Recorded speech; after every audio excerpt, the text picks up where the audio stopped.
A doctor wants to estimate the HDL cholesterol of all 20 to 29-year-old females.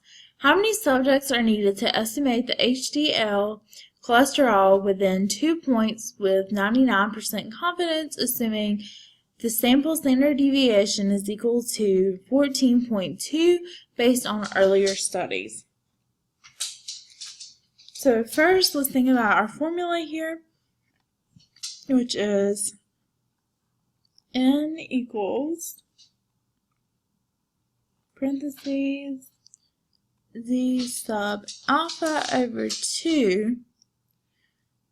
We're using that instead of T sub alpha over 2 because that's dependent on our sample size, which we don't know, times S all divided by E, and that whole thing is squared.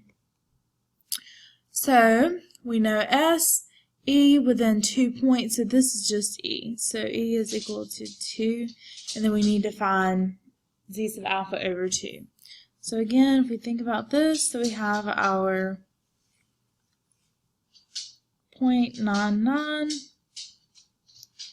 and then we find the tail part. So 1 minus 0.99 gives us 0.01 divided by 2, so we have 0.005 in each of the tails. So Z sub alpha over 2 is going to be inverse norm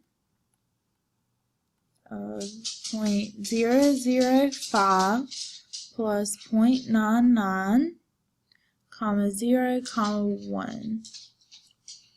So second vars 3, 0.005 plus 0.99, comma 0, comma 1, close parenthesis, and we use 2.575.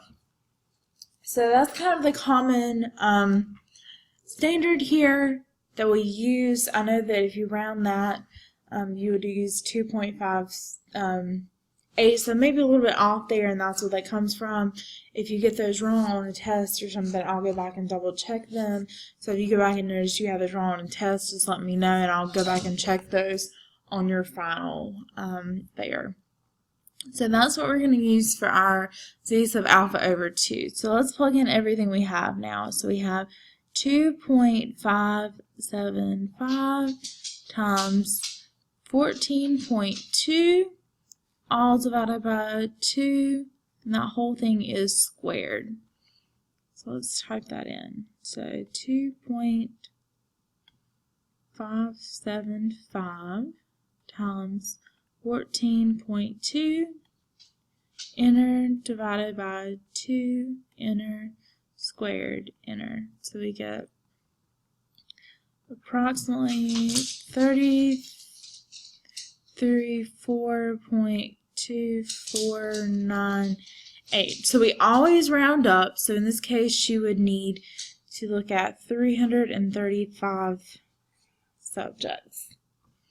So now let's look at the second part here. We want to know, suppose you be content with 95% confidence, right? So we can go here, do the same thing.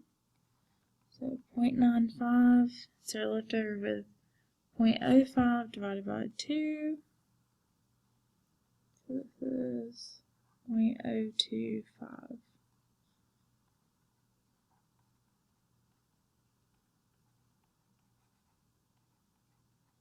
So inverse norm of 0.975, comma 0, comma 1, and I've done these, so this is 1.96, so we're going to plug that in. So 1.96 times 14.2 all over 2 and then squared. So 1.96 times 14.2, enter, divided by 2, enter, squared, Enter. So we get 193.6, and then we round that, we get 194. So that decrease in confidence means